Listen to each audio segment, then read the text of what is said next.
इस कार्यक्रम के पुण्यार्जक हैं श्री नितिन सेठी जी, श्रीमती दीपाली सेठी जी, इंदौर।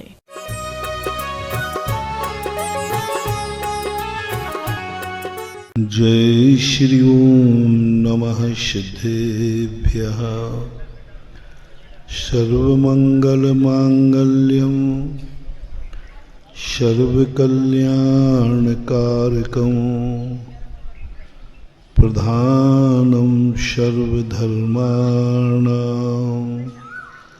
जैनं जयतु शासनम् जैनं जयतु शासनम्। पंच परमेष्टि भगवान की भी भेद ना हो। जब हम किसी को भी देखें हमें सब एक समान दिखे।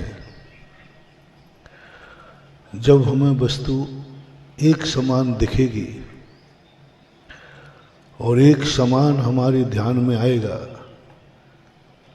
हमारे आत्मा के राग द्वेष सब खत्म हो जाएंगे और एक ऐसा विहंगम दृश्य आपके सामने प्रकट होगा जिसे तुम छोड़ने को तैयार नहीं होगे। एक ऐसी विहंगम दृष्टि, अपन को दृष्टि ही नहीं वस्तु ऐसी है। जीवों को देखो सब एक समान जीव दिखते हैं, जल को देखो सब एक समान दिखते हैं, वनस्पति देखो सब वनस्पतियां हैं, हवाओं को देखो सब हवाएं हैं, क्लास में विद्यार्थी को देखो सब विद्यार्थी हैं। किसी मनुष्य को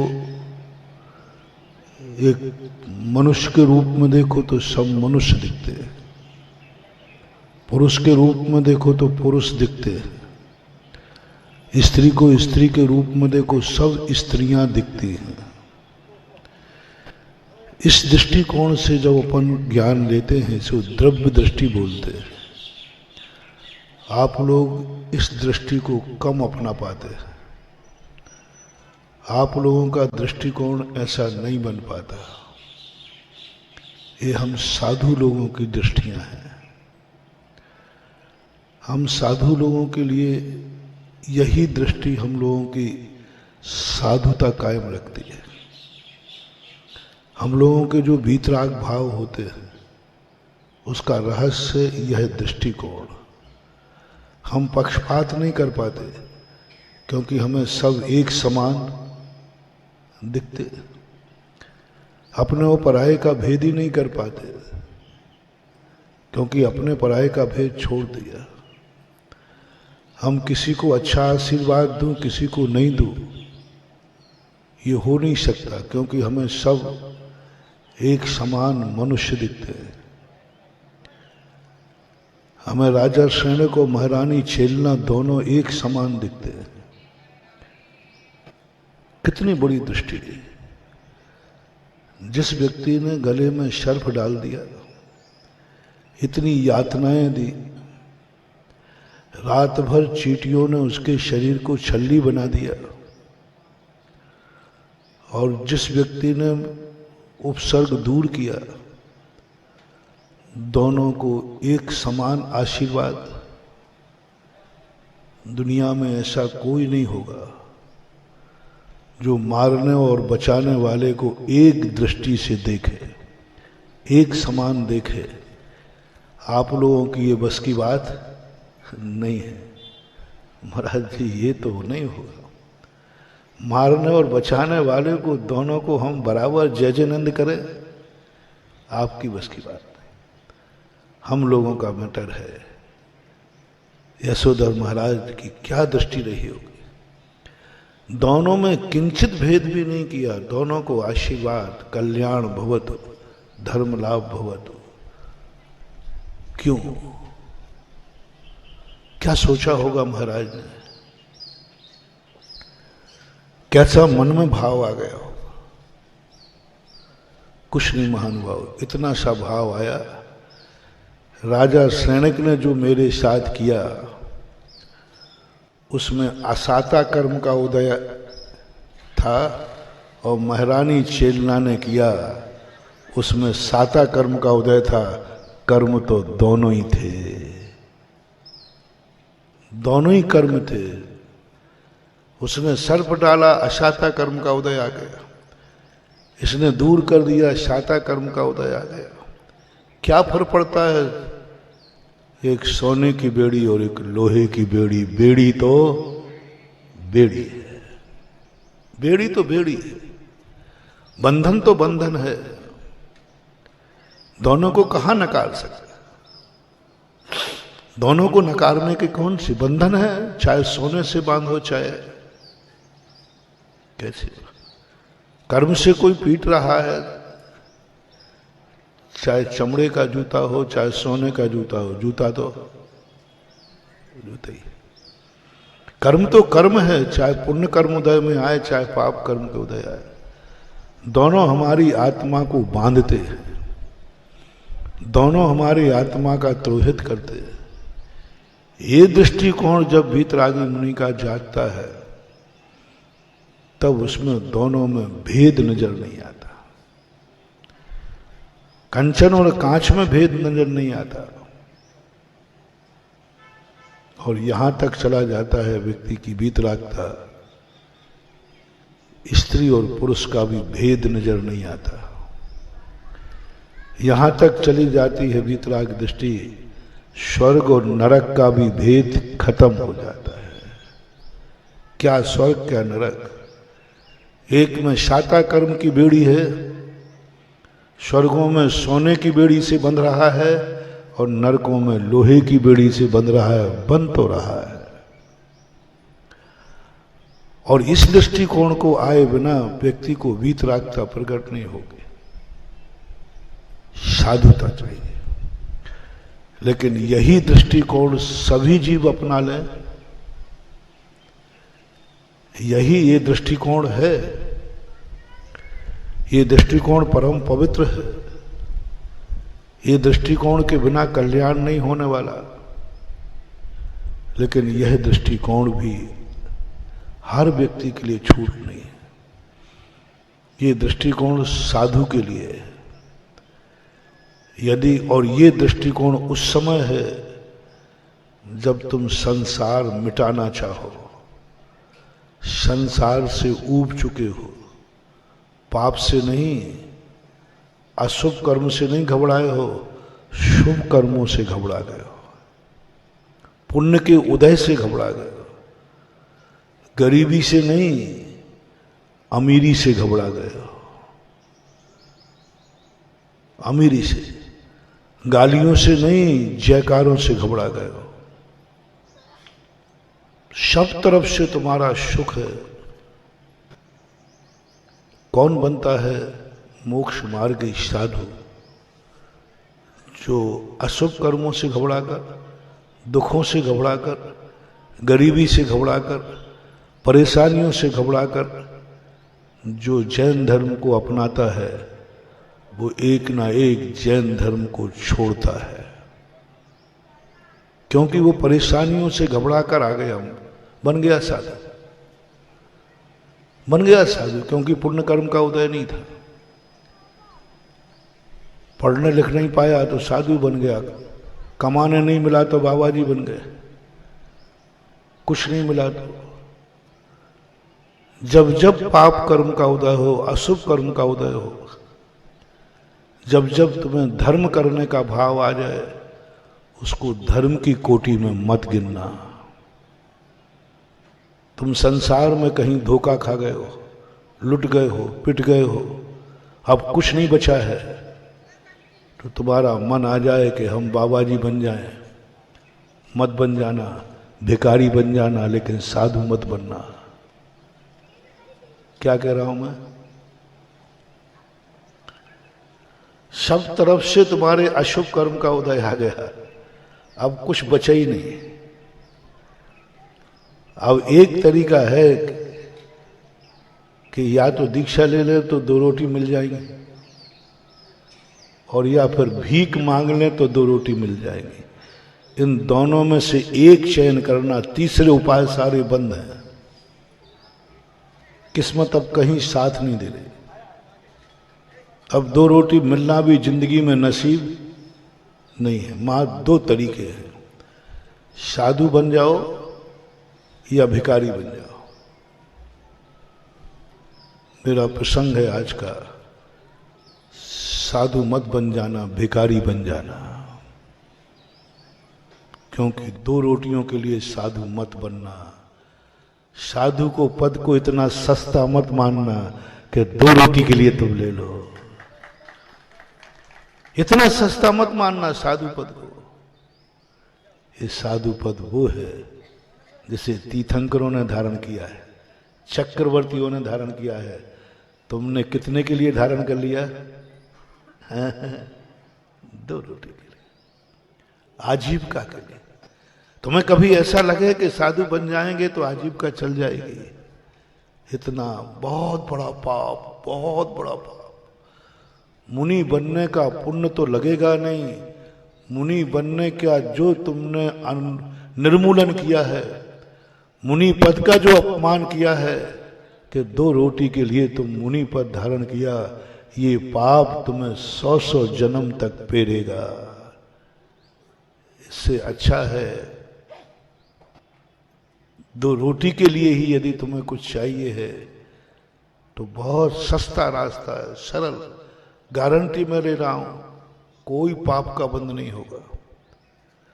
2 रोटियों के लिए आप भिखारी बन जाना।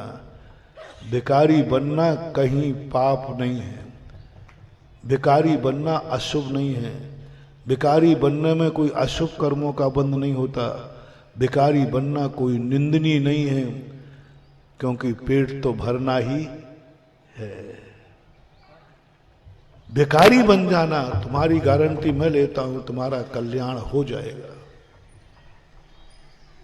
2 रोटियों के लिए तुम भिखारी बन जाओ, भिखारियों का कल्याण हो जाता है, बहुत अच्छा होता है। बताते हैं भिखारी बन के कभी भिखारी नहीं बनता, नारकी बन के कभी नारकी नहीं बनता।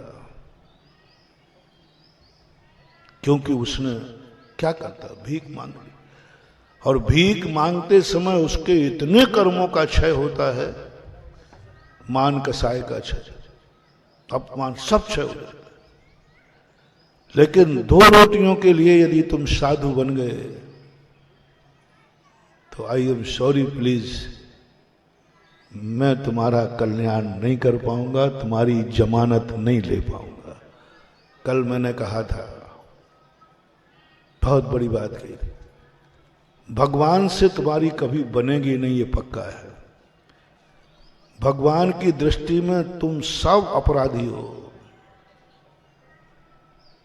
एक भी, मैंने पूरे भगवान के ऑफिस में जाके तुम्हारी सबकी फाइलें टटोल ली, सबकी फाइलें लगी हैं, सब पे धाराएं लगी हैं, एक नहीं है, एक भी नहीं बचेगा, ध्यान रखना, सब पे धाराएं लगी। भगवान की दृष्टि में जो जो गलत है वो सब तुम करते हो, सब करते हो। तुम कितना भी बचने का प्रयास करना, तो अब भगवान की दृष्टि में तो तुम अपराधी हो। कल मैंने विस्तार से समझाया था। पर अपराध 2 प्रकार के हैं कि अपराध तो तुम हो, फाइल तो तुम्हारी है, बस एक और तुम कर लो, यदि कोई तुम्हारी जमानत ले लेवे तो बात बन जाएगी। जब तुम अपराध में फंसी जाते हो तो कौन सा तरीका अपनाते हो? है? जमानत ही मिल जाए। तुम सब फंसी गए, ये तो मैंने कह दिया, जिनवाणी की साक्षी में कह रहा हूं, तुम सब अपराधी हो भगवान की दृष्टि में। उससे तो अब बरी नहीं, बस अब एक ही बात है, कोई जमानत। और भगवान के दरबार में यह जमानत हर व्यक्ति की नहीं ली जाती है। कोर्ट भी देखती है कि ये जमानत लायक है कि नहीं। चोर की जमानत क्या लेगा? जमानत किसी अच्छे व्यक्ति की ली जाती है, रेपुटेड हो, इज्जत वाला हो। और इस भगवान के दरबारे में तुम और किसी की जमानत मत लाना, इस दरवाजे में एक ही की जमानत चलती है जिसका नाम गुरु है। आपका घर मंदिर बना सकते हो, हिम्मत है? कल कहा था ना कि जो व्यक्ति जो कर्म मंदिर में नहीं किए जाते, वो कोई भी कार्य तुम घर में नहीं करोगे तो भगवान तुम्हारे यहां आ जाएंगे। हाथ जोड़ लिए। मंदिर में भोजन करते हो तो घर में भी बंद है। जो जो कार्य मंदिर में नहीं किए जाते, वो कार्य जिस मकान में नहीं होंगे उस मकान में भगवान आ सकता है। जल्दी बोलो। तो भगवान के लिए तो तुम्हारा घर त्याज्य, वो तो नहीं आएगा। वो कहता मैं तो नहीं जाऊंगा। उसने तो मनाही कर दी स्पष्ट, लाख उपाय करो, कितने ही प्रयास कर लेना, भगवान तुम्हारे घर में नहीं आएंगे, नहीं आएंगे, नहीं आएंगे। भगवान ना सही गुरु आ सके। उस घर में ऐसा कोई पाप मत कर लेना, उस घर में कोई ऐसा अनर्थ ना हो जाए कि गुरु को पता चलते कहे उस घर में तो मैं नहीं जाऊंगा, नहीं जाऊंगा। तुम अपनी जिंदगी में ऐसा कोई पाप मत कर लेना कि गुरु की अंजलि में ग्रास रखने लायक भी न रहो और गुरु भी नकार दे, तू मेरा चेला नहीं, मैं तेरा गुरु नहीं, मैं तेरी जमानत नहीं ले सकता। बहुत बड़ी बात पंडित जी साहब आसादर जी ने लिखी गृहस्थ को सागार धर्मावत में कि तुम गृहस्थ लोग भगवान के पास तक तो तुम्हारी पहुंच नहीं है। गुरु की जमानत मिल जाए, गुरु की कृपा हो जाए तो वो तुम्हें भगवान के पास जाकर के दर्शन करा सकता है, तुम अकेले नहीं।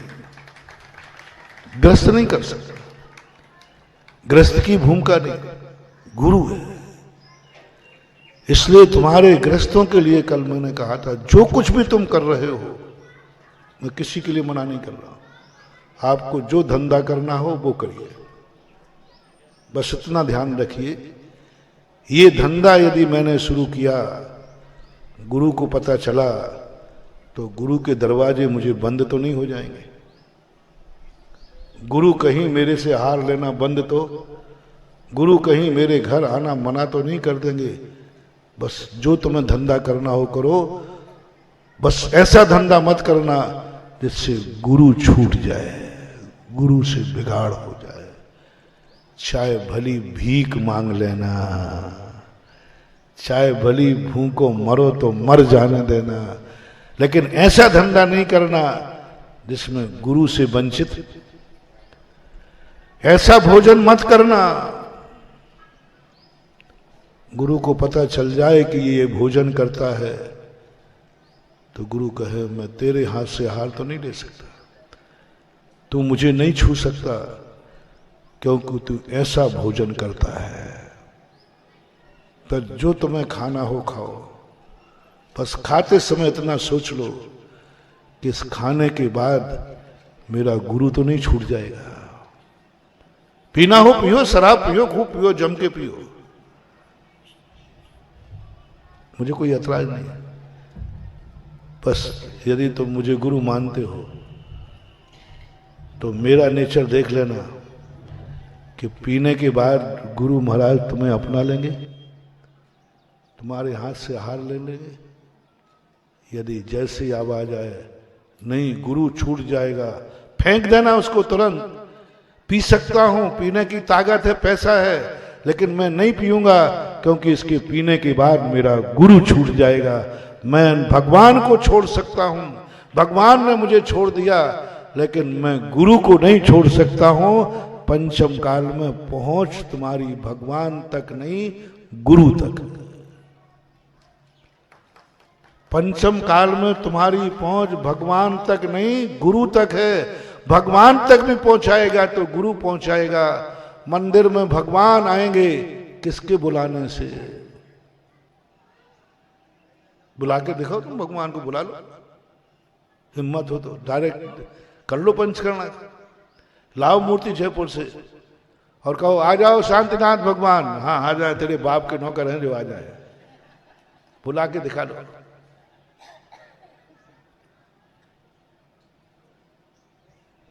तेरे मंदिर में, तेरी मूर्ति में भगवान को भी बुलाएंगे तो वो गुरु की जमानत से ही आएंगे, गुरु की सिफारिश के बिना नहीं आएंगे।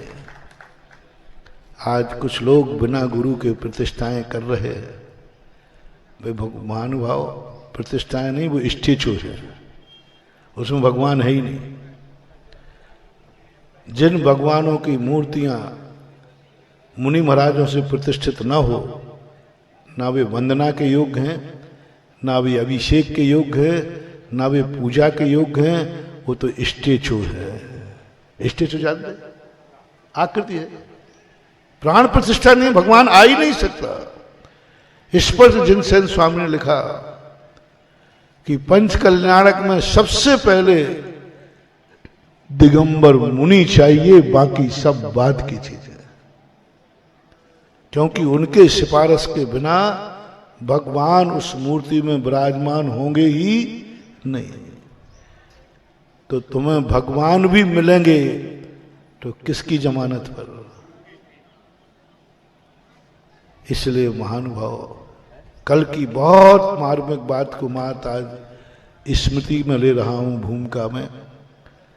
जिंदगी में हर व्यक्ति को एक ही बात सोचना है पंचम काल में, मैं गुरु के विरुद्ध कोई कार्य नहीं करूंगा, कुछ भी करना पड़े। मुझे संधा करने में सोने के बराबर मिले, इस धंधे में बहुत प्रॉफिट है, खूब धन मिलेगा, लेकिन गुरु छूट जाएगा। सब में एक दृष्टि कहेगा, और आज ऐसा हो रहा है। लोग धन के लोभ में आकर, कर्म ने तुम्हें भारत देश में जन्म दिया, तुम धन के लोभ में आकर विदेशों में बस रहे हो, अपने बच्चे बच्चियों को विदेश भेज रहे हो। क्या है लोभ में? कुछ कोई कारण नहीं है, मार धन का लोभ। यहां रहोगे तो 10 लाख रुपया साल का पैकेज है, और विदेश जाओगे तो 50 लाख रुपए का पैकेज है। 40 लाख में तुमने भारत बेच दिया, छोड़ दिया। 40 लाख में तुमने मंदिर छोड़ दिया, गुरु छोड़ दिए, सब कुछ छूट गया, माँ बाप छोड़ दिए, मात कितने में?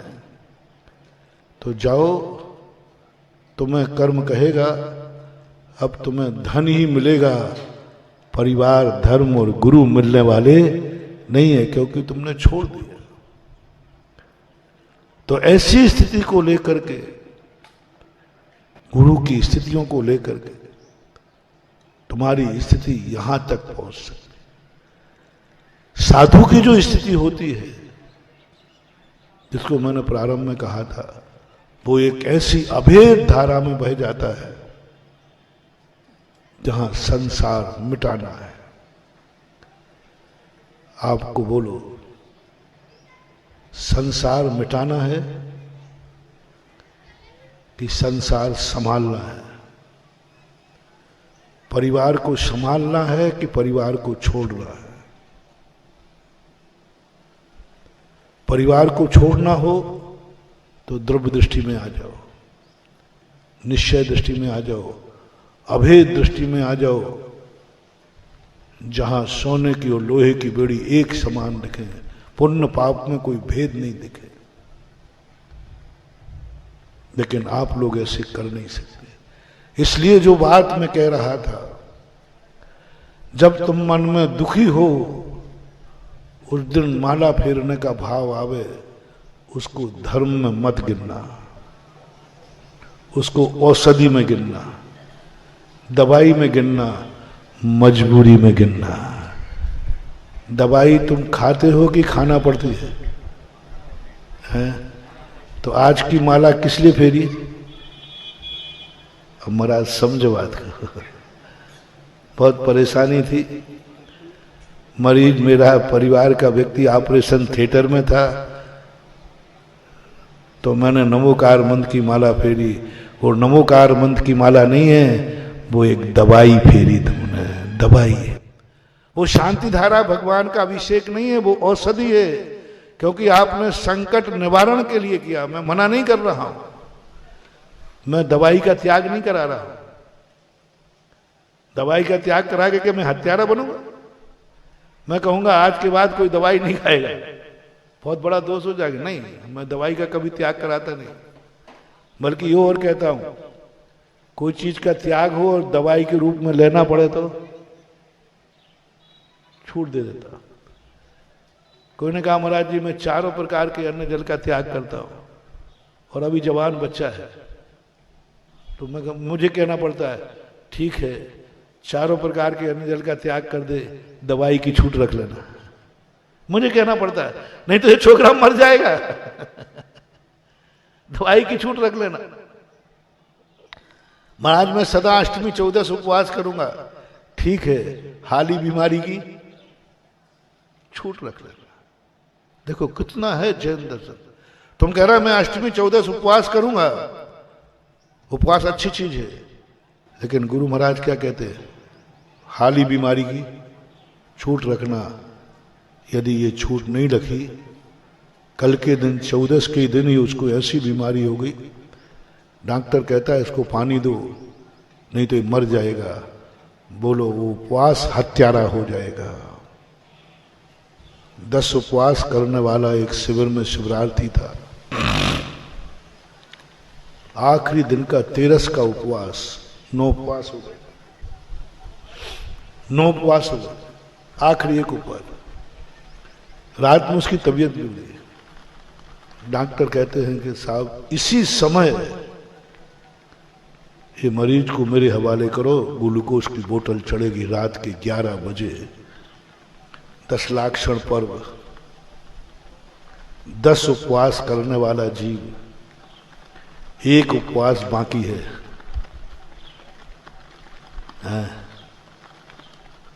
बोलो क्या करो? डॉक्टर कहता महाराज जी वो खुद गिड़गड़ाया, डॉक्टर साहब महाराज जी मेरा नियम मत तोड़वा देना, एक उपवास और कर लेना, बस एक तो रह गया। मरीज खुद कहता है महाराज कष्ट होने दो, मरूंगा मर जाऊंगा, लेकिन एक उपवास तो और 10 हो जाएंगे पूरे। और डॉक्टर कहता महाराज जी सुबह 10वां हो ही नहीं पाना, रात के 11 बजे मैं साधु हूं, 10 लाख क्षण पर्व है, 10 उपवास है, उम्र 35 साल है, बोलो क्या करें?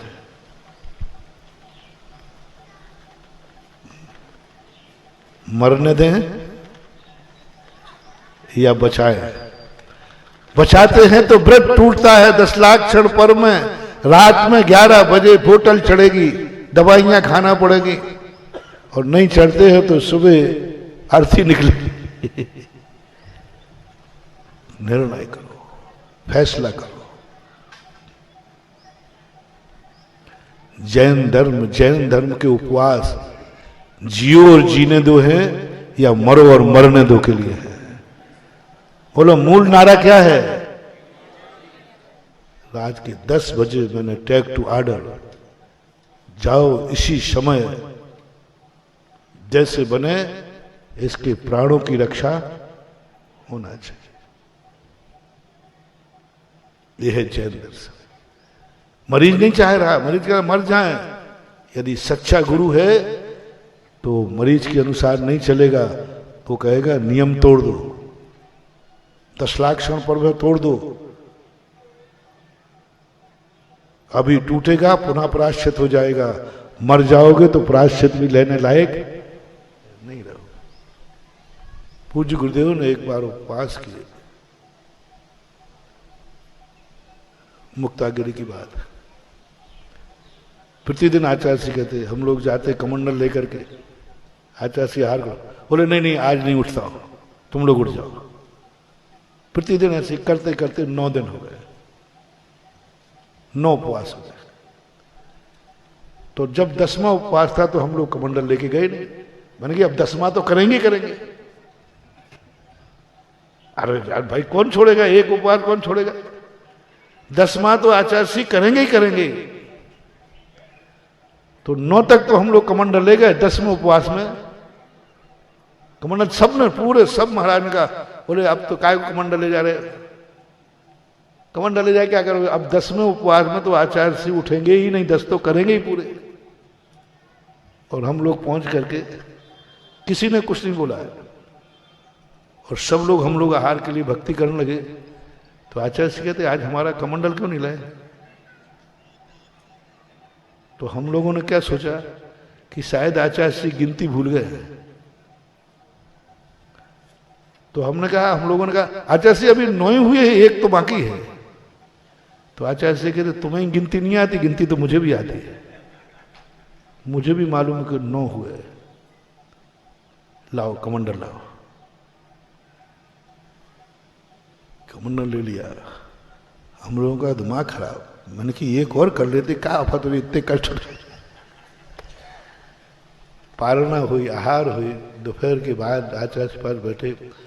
आचार्य से समझाओ मुझे, आपने 9 उपवास कर लिए, 10वां क्यों नहीं? एक और कर लेते।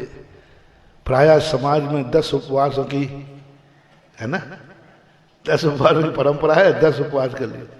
बोले गिनीज बुक में नाम लिखाना था। बोले उपवास जभी तक करना जब तक हमारे धर्म के आवश्यक पल रहे हो। 9 उपवास तक मेरी सामायिक हो रही थी, प्रतिक्रमण हो रहा था, मुझे कोई बाधा नहीं थी। आज मुझे ऐसा लगने लगा कि मैं सामायिक में बिगड़ सकती, बैठ नहीं पाऊंगा। सामायिक में बैठने में कमजोरी आने लगी। तो हमें उपवास महत्वपूर्ण नहीं है, सामायिक महत्वपूर्ण है। उपवास तो उत्तर गुण है और सामायिक मूल गुण है। क्या करना है अपन को? कोई गिनीज बुक में नाम लिखाना 10वें का। 9 तक शक्ति थी, 9 कर लिया, और कभी 11 की शक्ति होगी तो आचार्य समझा।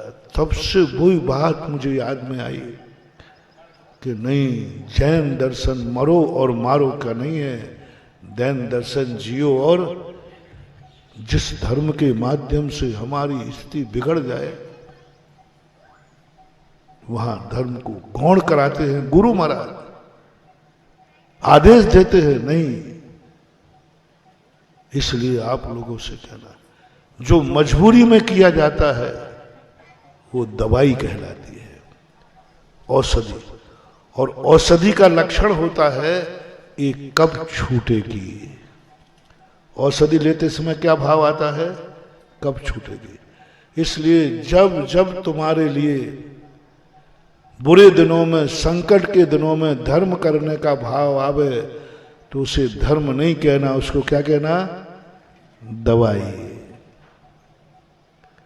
मैं तो जब जब तुम संकट में शांति धारा कराते हो ना, तो मैं तो दवाई मान के कराता हूं। मैंने कहा ये छोड़ देगा, कल करेगा, जिस दिन ठीक हो जाएगा उस दिन। जो बीमारी दूर करने को कर रहा है वो ठीक होने पर बंद कर देगा।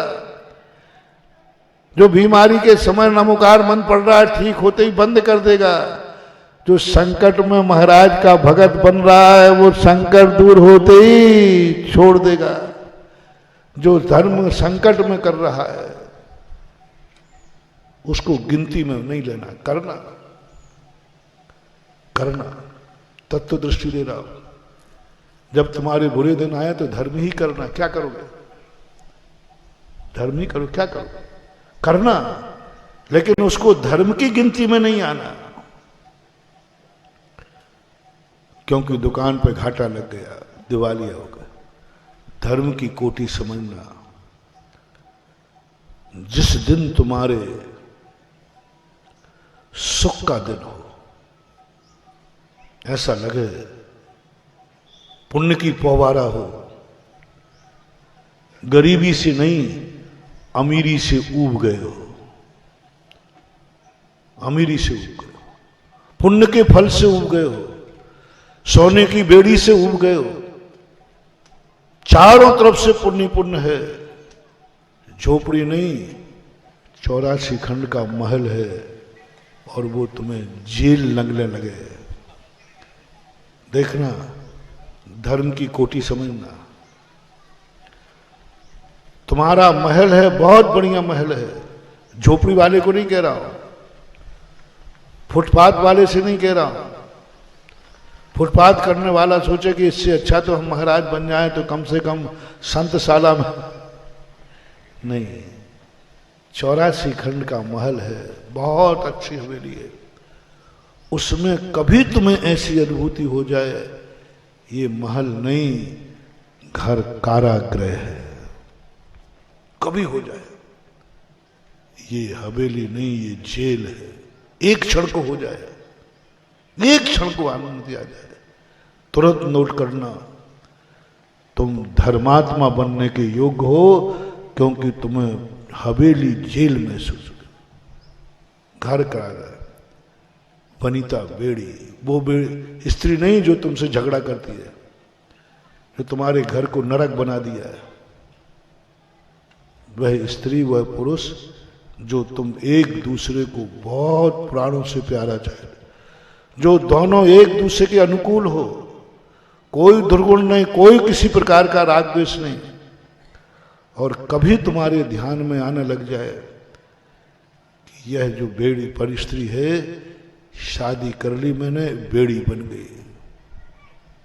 एक जीव को हुआ था ऐसा, सेठ सुदर्शन को।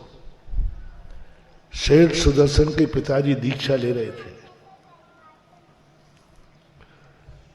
दीक्षा लेते ही सेठ सुदर्शन कहते हैं, गुरुदेव मेरा मन भी दीक्षा के लिए हो रहा है, लेकिन क्या बात कही देखो, लेकिन मेरी पत्नी इतनी सुशील है, इतनी धर्मात्मा है, और मुझे इतना चाहती है, बस इसके राग के कारण से मैं दीक्षा नहीं ले पा रहा हूं, ये मुझे बेड़ी बन रही है। कौन सी पत्नी? जो तुम्हारी कुलवंती, जो तुम्हारे परिवार के लिए, जो तुम्हारे सब कुछ पूरे परिवार को संभालने वाली है, स्वर्ग बना दिया उसने घर को, और तुम्हारे लिए कभी बेड़ी नजर आ जाए एक क्षण को, यदि ये झगड़ालू होती तो आज छोड़ देता, लेकिन ये तो झगड़ालू भी नहीं है, कैसे छोड़े? उसी समय महाराज ने कहा, युवराज सुदर्शन, तुम्हारे लिए पुण्य का उदय, अनुकूल स्त्रियां पुण्य के उदय से मिलती हैं, और उस पुण्य के उदय में तुम्हें बेड़ी नजर आ रही है, बाधक नजर आ रही है, जाओ तुम बहुत जल्दी दीक्षा लेकर मोक्ष प्राप्त करोगे, क्योंकि तुम्हें पुण्य का उदय, तुम्हारे पूरे परिवार जन तुम्हारे अनुकूल हो, सब तरफ से, बेटा भी अनुकूल है, भाई बंधु भी अनुकूल है, सब। और कभी सामायिक करते समय ऐसा आ जाए, इन्हीं सबका राग ही तो मुझे त्यागने में बाधक बन रहा है, द्वेष नहीं राग, इस कारण से मैं ये नहीं छोड़ पा रहा हूं, क्योंकि ये सब मेरे अनुकूल है, सब मेरे जय जयकार कर रहे हैं, सब मेरे लिए अनुकूल हैं, सब मुझे हाथों पर रखे हैं, सब मुझे पलक पांवड़े बिछाए, इसलिए मैं धर्म नहीं कर पा रहा हूं। अभी पीछे नदी किनारे घूमने गया तो एक बुढ़ार का संगीतकार है ना, वो है नीले, वो कहता महाराज जी चौथी टोंक पर, कठिन है ना गिरनार की, बहुत कठिन है, तो चौथी टोंक पर चढ़ रहा था, फिर चढ़ा नहीं, मैंने क्यों? बोले बेटे की याद आ गई, बेटा छोटा था, बस उसकी शक्ल याद आ गई, तो भाव आया कि यदि गिर गया तो बेटा अनाथ हो जाएगा, और बेटे के कारण मैंने चौथी टोंक छोड़ दी। बोलो कौन बाधक बन गया?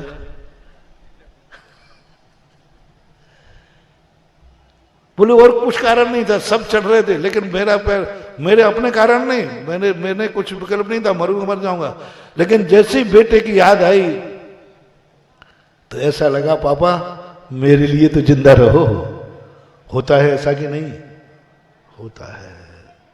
अब देखो बेटा पुण्य के उदय से मिला, पुण्य ने प्रद्युम्न कुमार की टोंक के दर्शन करने से रोक दिया, पाप ने नहीं, पुण्य के उदय ने रोक दिया। ऐसा कितने पुण्य हैं जो हमें धर्म से रोकते, और जब पुण्य हमें ऊबने लग जाओ, कभी तुम्हें ऐसा उदाहरण आ जाए कि हे भगवान, पाप के उदय में सब कहते हैं कि हे भगवान ऐसा तो इतनी दुख दे दी, इतनी गरीबी दे दी कि मैं मंदिर तक नहीं आ सकता हूं, मैं कभी कोई कर ही नहीं सकता क्योंकि परेशान हूं घर में। नहीं, कभी बहुत व्यापार चले, बहुत अच्छा धंधा चले, उस दिन तुम भगवान के पास आओ, भगवान कौन से जन्म की सजा दे रहे हो आप? हे भगवान मैंने कौन सा अपराध किया? तूने मुझे इतना धंधा दिया, इतना धंधा दिया कि मुझे तेरे दर्शन करने लायक समय नहीं है। जरूर तूने मेरे साथ कोई मेरे से गलती हुई है। अपने से दूर रखने के दो तरीके हैं, या तो तुम्हें इतनी मुसीबत में डाल दो कि तुम मंदिर आ नहीं सको, और या तुम्हें इतनी सुविधाओं में डाल दो कि तुम्हें मंदिर की खबर ही नहीं रहे। इतनी सुविधाएं दे दो, ऐसी सुबह नींद दे दो, ऐसी नींद दे दो कि तुम्हें सुबह भूल जाओ। इतना पुण्य दे दे कि तुम्हें समय ही नहीं, सुबह से व्यस्त, तो व्यापार धंधा बहुत अच्छा चल रहा है, चारों तरफ से पवारा है, सुबह उठते ही फोन आ रहे, मंदिर को समय ही नहीं मिला, अभिषेक को समय ही नहीं मिला, प्रवचन सुनने को हम जा ही नहीं पाए, अभिषेक का समय निकल गया, हम पहुंच नहीं पाए। किस लिए? पाप के उदय कारण नहीं, पुण्य के उदय के कारण। उस दिन तुम्हें फीलिंग हो जाए भगवान ऐसी सजा, ऐसा पुण्य, ऐसा व्यापार कि मैं तुझे ही भूल गया, ऐसी व्यस्तता दी तूने कि मैं मंदिर नहीं आ सकता हूं, मैं प्रवचन सुनने नहीं आ सकता हूं कि घर में लाइन लगी है। कभी ऐसी फीलिंग हो जाए तुम्हें, और भगवान से कह सको, गुरु से कह सको कि हे प्रभु इतना पुण्य भी मत देना कि इसको भोगने में इतना मस्त हो जाऊं कि तेरा नाम लेना भी भूल जाऊं। इससे तो अच्छा है थोड़ा कष्ट बना के रखना, जिससे तेरा नाम तो याद बना रहे।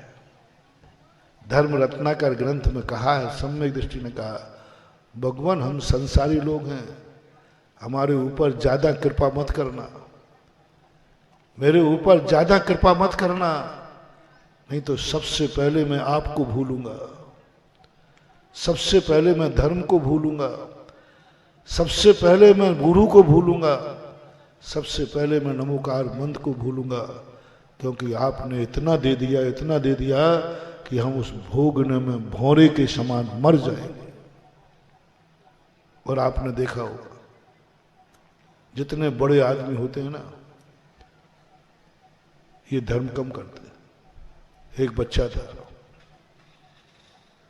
वो अभिषेक पूजन करता था, बहुत अच्छा था, बहुत अच्छा था, महाराजों को आहार देता था, महाराज आते थे तुरंत धोती दुपट्टा पहन के आहार देता था। उसने पढ़ाई की, उसके ऊपर मैं बहुत खुश था। आज के बच्चे इतना ज्यादा धर्म करें, अभिषेक पूजन के बिना कुछ नहीं, आहार सब जगह, मैं बहुत खुश था। उसका इंटरव्यू था, बहुत बड़ी आईएएस ऑफिसर की पोस्ट थी। उसने कहा महाराज जी आशीर्वाद दो, मेरा इंटरव्यू।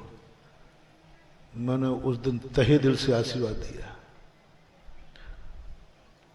और भगवान से कहा, भगवान देखा आपका भक्त है, बिना अभिषेक पूजन के देखो भोजन नहीं करता। प्रभु आप भी दे। पहली बार मैंने किसी की सिफारिश की, पहली बार मैंने सिफारिश की। मैंने भगवान आपका भी भक्त है, आप भी जानते हो, और मेरा तो है ही। इसका इंटरव्यू और हो जाए तो इसका सारा परिवार पल जाएगा, अच्छा हो जाएगा। बताते हैं कि साधु जब सिफारिश करे किसी चीज की तो कुछ ना कुछ तो फल, और वो पास हो गया, पास हो गया, कलेक्टर बना, पोस्टिंग हुई। पास होने के बाद हम यही सोचते रहे 2-2.5 साल तक कि पता नहीं बेचारा पास हुआ है कि वो आया ही नहीं। ये कहने भी नहीं आया कि महाराज जी आपकी कृपा से। आप लोग ही करते हो, काम तो हो जाता है, आभार नहीं मानते। आभार, अरे राम राम राम आए। हम दुविधा में हैं कि पता नहीं उसका क्या हुआ, पास हुआ कि नहीं हुआ। ठीक है, अब साधु ज्यादा राग तो करता नहीं। 2-2.5 साल के बाद वो मिल गया। मिलते ही मैंने, अरे ये तो यही है, ये आया, नमस्कार किया। मैंने कहा भाई क्या हुआ, सर्विस लगी? बोले महाराज आप मालूम, वो तो उस पहली बार में मैं पास हो गया और सर्विस लग गई, मैं तो ज्वाइन कर लिया, कलेक्टर हूं। और जो मैंने कहा बहुत अच्छा। मैंने कहा भैया 2.5 साल तुमने कितना दुख दिया है। मैंने उस दिन के बाद किसी को आशीर्वाद नहीं दिया, भगवान से सिफारिश नहीं की, क्योंकि मैंने तो सोचा क्या पता तू पास। तो मैं तो सोचता था कि इसलिए तूने धर्म छोड़ दिया होगा कि तू पास नहीं हुआ। मैंने कहा अब ये तो सूचना तो देना चाहिए। तो आई एम सॉरी प्लीज, ऐसे बोला आई एम सॉरी। मैंने कहा नहीं मैं नाराज नहीं हूं। बोलो क्या हाल चाल है? अभिषेक पूजन चल रहा है और तुम इसी शहर में हो, मैं आहार वगैरह देने। बोले महाराज जी आप कहते समय आपको थोड़ा सोचना चाहिए। आई एम कलेक्टर, मैं कलेक्टर होकर अभिषेक करूंगा। मैं अब अभिषेक करूं प्रतिदिन धोती दुपट्टा पहन के, और मैं कलेक्टर होकर के धोती दुपट्टा पहन के आपको पढ़ाऊं, नमोस्तु नमोस्तु नमोस्तु ये करूं? महाराज थोड़ा समझो, इस पद की इज्जत समझो आप, इस पद की इज्जत समझो आप कि कलेक्टर का पद है, कोई साधारण नहीं। आप लोग नहीं समझते हैं पद के लिए। मुझे आज भी वो शब्द याद आते हैं महानुभाव। मैंने आंख बंद की, मैंने सब कुछ समझ लिया, सब कुछ समझ लिया। गलती मेरी है, मैंने पहली बार भगवान से क्षमा मांगी। भगवान गलती मेरी है, न मैं सिफारिश करता, न वो कलेक्टर बनता, ना एक भगवान आपका भक्त कम होता। बोलो आशीर्वाद ने क्या करा दिया? एक धर्मात्मा का धर्म छुड़ा दिया, मंदिर छुड़ा दिया, अभिषेक छूट गया, पूजन छूट गया। काश यदि वो क्लर्क बनता तो। जल्दी बोलो, आप लोग बोलो ना, बोलो अनिल जी क्या होता है? क्लर्क बनता तो अभिषेक करता रहता है, पूजा करता रहता है, आहार देते रहता है। अब आप लोग मेरी सभा में मीटिंग चल रही है, अपनी सबकी मीटिंग है, आज प्रस्ताव पास करना है, मैं कलेक्टर का आशीर्वाद दूं तुम्हारे बच्चों को या क्लर्क का? फैसला मीटिंग के हाथ में, मीटिंग के हाथ में फैसला करो, करना पड़ेगा। कांप गया हूं आशीर्वाद देते समय, आपके बच्चों को अच्छी पढ़ाई का आशीर्वाद देते समय हाथ कांपता है, अच्छी नौकरियों पर लगने के लिए आशीर्वाद देते समय हाथ कांपता है कि जैसे ये ऊंची पहुंच जाएगा ये धर्म और धर्मात्मा से दूर भाग जाएगा।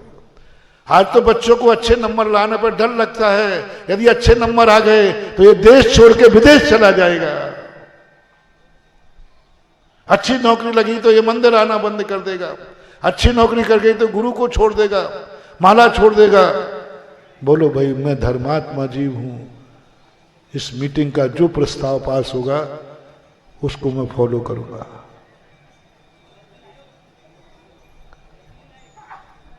जल्दी बोलो भाई, आप लोग भी बोल रहे, जो आप कहो वो कर लूंगा। और क्या मीटिंग है, मीटिंग में प्रस्ताव पास तो बहुमत से ही होता है। छाती पे हाथ रख के बोलना, मैं साधु हूं, मैं क्या आशीर्वाद दूं, और यह देना बंद करूं। एक ही तरीका है कि अब मैं देना बंद करूं और दूं, तो अब तो मन करता है कि क्लर्क बनने का दूं, जिससे कम से कम वो धर्मात्मा तो दुखी करने का मन करता है कि हे भगवान, इसको इतना सुखी मत कर देना कि ये मंदिर आना भूल जाए, इसको सुबह उठ करके इतना दुख बना के रखना, कम से कम ये अभिषेक करने का मन बना रहे। बोलो मुझे कितना नीचे उतरना पड़ रहा है। समझो बात, समझो बात को। कहां हमारा साधु पद है जो कहा गया है भावना करो सुखी रहें सब। ये हमारा मूल सूत्र है, ये हमारा स्वभाव है। लेकिन ये भावना भाने से अनर्थ कितना होने वाला है, ये भावना भाने से कितना अनर्थ होने वाला है। मंदिरों में ताले लग जाएंगे, नमोकार मन पढ़ने वाले नहीं रहेंगे, धर्म करने वाला दुनिया में नहीं रहेगा, क्योंकि ये कलयुग है। जैसे ही सुखी हुआ ये धर्म छोड़ा। जिस जिस तरफ से आप सुखी होगे, धन से सुखी होगे तो, पढ़ाई से सुखी होगे तो, नौकरी से सुखी होगे तो, तुम्हारे पास सुख आया नहीं और तुमने धर्म और धर्मात्मा को भूले नहीं। तुम भगवान को तो क्या याद करोगे, थोड़ा सुख आते ही तुम बाप को भी भूल जाते हो, उसको भी छोड़ के चले जाते हो, उसको भी छोड़ देते हो। बोले अब बाप की जरूरत क्या है, अब क्या करो, मैं दुविधा में पड़ा हूं। इसलिए आज की मीटिंग में प्रस्ताव पास हो जाए तो मैं बरी हो जाऊंगा, क्योंकि मेरा ही नहीं, सुखी करूं मन तो यही है, स्वभाव तो यही है कि हे भगवान सारा जगत सुखी रहे। मेरा मन करता है सारा जगत सुखी हो और सुखी लोग मंदिर में आवे, सुखी लोग माला फेरें, धनवान लोग मंदिर में आवे, पुण्यात्मा राजा महाराजा लोग। चौथे काल पंचम काल का यही अंतर है कि आज मंदिरों में दुखी लोग आते हैं और चौथे काल में मंदिरों में सुखी लोग आते थे। आज मंदिरों में गरीब लोग आते हैं, चौथे काल में मंदिरों में चक्रवर्ती आता था। चौथे काल के मंदिरों में गरीबों को मंदिरों में जाने ही नहीं मिलता था, क्योंकि अमीरों से मंदिर पहले भर जाते थे, अमीरों से भर जाते, राजा महाराजा चक्रवर्तियों से मंदिर भरे रहते थे। जब वो चले जाते थे तो गरीबों का नंबर तो दोपहर में आता था। जब तुम्हारा मंदिर अमीरों से भरा हुआ हो, समझ लेना इस मंदिर में चौथे काल का नजारा है। कौन से काल का? अमीरों से भरा है, सुखियों से भरा है। जब मंदिर में कोई आवे और कोई ये कह देवे, कैसे आए, बोले आज बहुत अच्छा दिन था, बहुत सुख का दिन था, इसलिए मैंने सोचा कि आज मंदिर में भगवान की शांति धारा कर लूं। समझ लेना चौथे काल का नजारा है, क्योंकि सुख के दिन में शांति धारा कर रहा है, सुख के दिनों में तीर्थ यात्रा कर रहा है, सुख के दिनों में माला फेर रहा है। बहुत सुख का दिन है, गुरु के दर्शन करने चलें, क्योंकि आज सुख का दिन है। कलेक्टर बन गया हूं, बस अब अभिषेक नहीं छूटेगा, अब गुरु महाराज नहीं छूटेंगे, अब धर्म नहीं छूटेगा। यदि ऐसा तुम करोगे तो मेरा मन करता है हर जैनी का बालक कलेक्टर बने। मन करता है कि हर जैनी अमीर बने, हर जैनी समृद्ध बने, हर किसी की आंख में आंसू ना आवे। ये मेरा भाव है, सुखी दुख तुम्हारे जीवन में रहे। लेकिन ये करने में डर लग रहा है। कल मैंने कहा था कि मैं तुम्हारी जमानत लूं, मेरी जब्त तो नहीं होगी। मैं तुम्हारी जमानत लेने को तैयार हूं, बस एक विश्वास दिला दो गुरु को, हमारी जमानत जब्त हो गई है। मैंने भगवान को कहा था भगवान ये इंटरव्यू में पास हो जाए, और भगवान ने कहा देख तेरे कहने पर, तेरे कारण से मेरा एक भक्त कम हो गया। लीक लीक गाड़ी चले, लीक ही चले कपूत, और लीक छोड़ तीनों चले शायर सिंह सपूत। रास्ते तो चलते ही है रास्ते से, लेकिन बिना रास्ते के और चले और मंजिल पर पहुंच जाए वो एक अलग बनता है। समय आपका हो गया, आज इतने कह के कहता हूं महावीर भगवान की। इस कार्यक्रम के पुण्यार्चक थे श्री नितिन सेठी जी, श्रीमती दीपाली सेठी जी, इंदौर।